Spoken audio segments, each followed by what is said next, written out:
terakhir, last. Mengapa orang Yahudi tak menerima Nabi Muhammad SAW sebagai Nabi terakhir? Saya telah mendengar pandangan seorang padri Yahudi mengatakan, akhir zaman akan muncul apabila semua keadaan telah aman semua. Orang telah kaya, tidak ada orang miskin. Waktu itu Nabi akhir zaman akan muncul. Apa jawaban Pak Ustaz? Ada buku yang amat sangat baik. Judulnya Tarikh Ad-Diyanah Al-Yahudiyah, Sejarah Agama Yahudi. Di sana diceritakan bagaimana orang Yahudi percaya bahwa nanti di akhir zaman akan datang seorang nabi dan mereka menyebut dia manakala berperang. Ini Yahudi, ini Bani Ghatafan. Mereka berperang dengan Bani Ghatafan dan sebelum berperang mereka berdoa kepada Allah, ya Allah, tolonglah kami melawan Bani Ghatafan berkat nabi terakhir yang engkau utus. Sudah datangkah nabi terakhir itu? Sudah. Siapa dia? Muhammad sallallahu alaihi wasallam. Mana buktinya? Husain padri Yahudi, dan dia ingin tahu apakah ini nabi terakhir itu. Dia intip dari balik pokok kurma manakala Muhammad SAW datang. Tala'al badru alaina. Yang lain menyambut Nabi Muhammad, dia perhatikan dari jauh, dia tengok tanda-tandanya. Selepas itu dia pun datang. Engkaulah nabi terakhir. Asyhadu an la ilaha illallah wa asyhadu anna Muhammadan Rasulullah. Selepas itu Nabi robah nama dia menjadi Abdullah bin Salam. Dia pun masuk ke rumah Nabi. Tak lama selepas itu datang orang Yahudi ramai-ramai. Nabi bertanya kepada mereka, kamu kenal dengan Husain? Kenal. Siapa Husain? Padri kami. Siapa Husain? Anak orang baik. Husain adalah orang baik, anak orang baik, keturunan orang baik. Apa kata Nabi? Husain sekarang ada dalam rumahku dan dia sudah Islam. Apa pendapat kamu? Husain orang paling jahat, anak paling jahat, datuk nenek moyangnya orang jahat, dan dia ada paling jahat di dunia. Kenapa Husain masuk Islam? Kenapa mereka tidak? Karena Husain melepaskan dari segala kepentingan. Sedangkan yang ini masih inginkan kekuasaan, masih inginkan harta benda. Bila aku masuk Islam, nanti aku akan susah, aku akan miskin. Alladzina atainahumul kitab, mereka yang kami berikan Taurat dan Injil, ya'rifunahu kama ya'rifuna abna'ahum. Mereka mengenal Muhammad sallallahu alaihi wasallam sebagaimana mereka mengenal anak kandung mereka sendiri. Nauzubillah, accident. Terjadi musibah, hancur muka anak.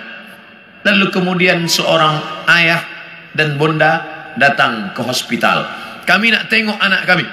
Betulkah dia yang kena accident? Nauzubillah. Belum buka wajahnya dah tahu ini anak kami. Dari mana? Dari jari kakinya. Buka jari kaki. Iya, ini memang anak saya. Dari mana puan tahu? Dari mana tuan tahu? Ini kaki anak kami. Mereka kenal Muhammad sallallahu alaihi wasallam lebih daripada anak kandung mereka sendiri. Mana bukti? Ketika Nabi Muhammad sallallahu alaihi wasallam dibawa oleh Abu Talib menuju Busra, negeri Syam. Sebelum sampai ke sana, mereka berhenti sejenak. Lalu Bahira keluar. Bahira keluar daripada tempat suci. Bahira seumur hidup tak pernah keluar. Dia hanya beribadah saja. Tapi hari itu Bahira datang. Apa kata Bahira? Bertanya kepada Abu Talib, ya rajul, wahai lelaki, siapa anak kecil ini? Kata Abu Talib, ini anakku, hada ibni. Kata Bahira, kalau betul kitab yang kubaca, ini bukan anakmu. Anak ini yatim, ayahnya dah mati sebelum dia lahir. Kenapa? Karena 3 tanda aku tengok. Pokok kayu bersujud, batu-batu bersujud, dan ada awan yang dari tadi menaungi dia. Tersenyum Abu Talib, ini memang bukan anakku, ini adalah anak saudaraku.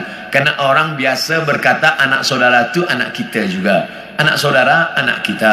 Rumah saudara, rumah kita. Tapi bini dia bukan bini kita. Ini siapa? Ini anak saya.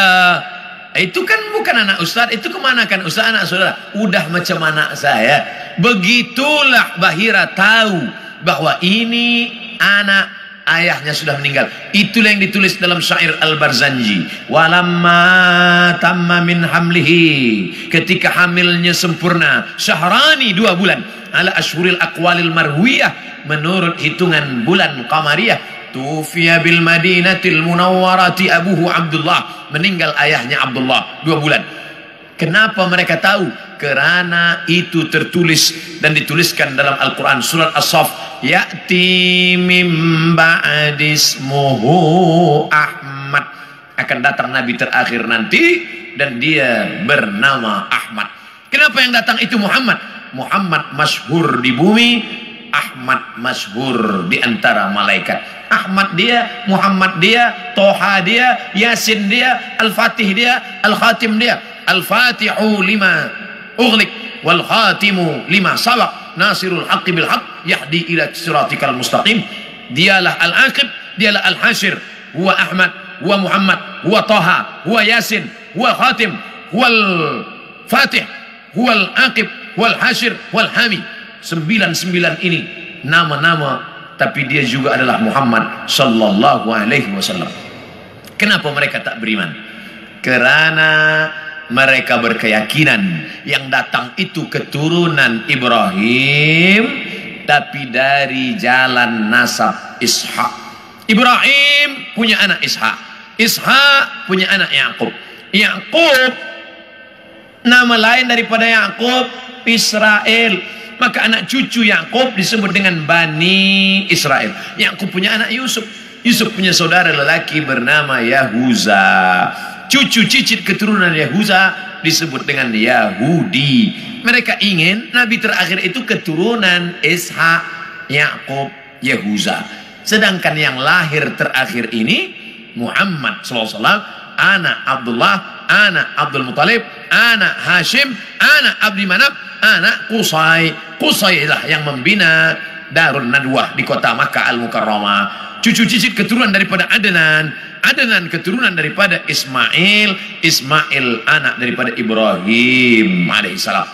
Falamma ja'ahum ma arafu, ketika mereka didatangi, ketika datang orang yang mereka kenal itu, kafaru bih, mereka pun kafir dan ingkar. Padahal beza mereka hanya 2 simpang saja, satu simpang Ishak, satu simpang Ismail.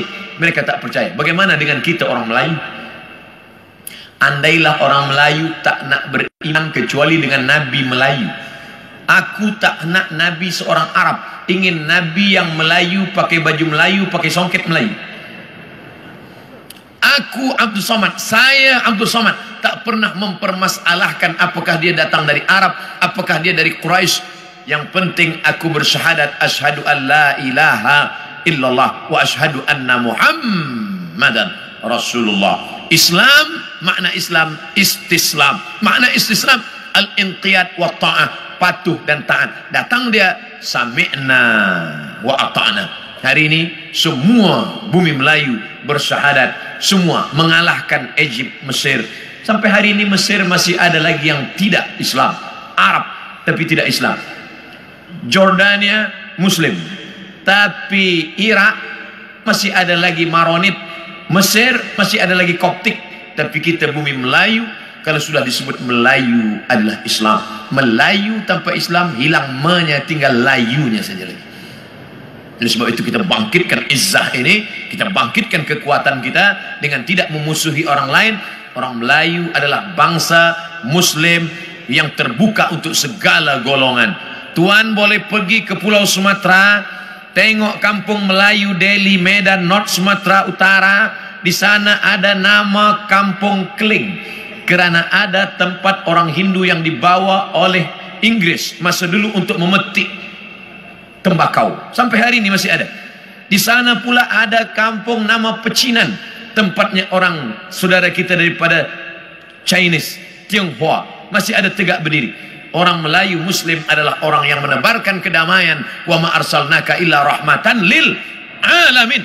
Terbuka, kita tak pernah memusuhi orang lain. Kamu nak beramal, sila beramal. Wala ana abidum ma'abattum wala antum abiduna ma'abud lakum dinukum waliyadin. Kita seperti lebah. Bagaimana lebah? Lebah itu tak pernah makan yang tak baik. Yang dimakan lebah itu hanya manis dari bunga-bunga. Sampai hari ini belum ada lebah guna dadah. 2, yang keluar daripada lebah pula elok-elok saja, yaitu madu lebah. Kenapa saya minum madu penyakit gula, diabetes saya? Yang salah bukan lebah, tukang jual lebah campur gula.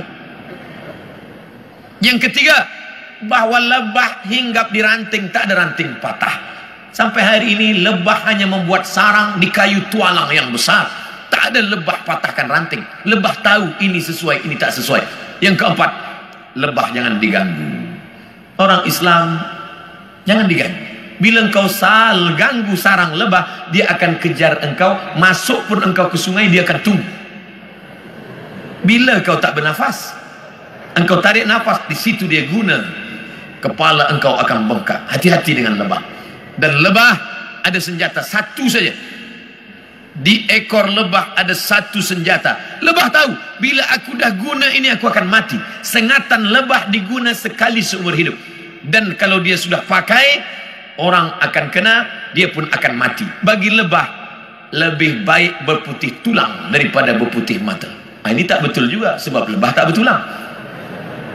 Bagi lebah, lebih baik mati, tapi mati syahid, iskariman, au mut syahidan. Oleh sebab itu berhati-hati. Masalul mu'minin kamasalin nahli. Perumpamaan orang-orang beriman seperti lebah. Lebah, kita gunakan filosofi ini dalam kehidupan kita. Mudah-mudahan kita selamat di awal zaman, selamat pula di akhir zaman, insyaAllah. Amin.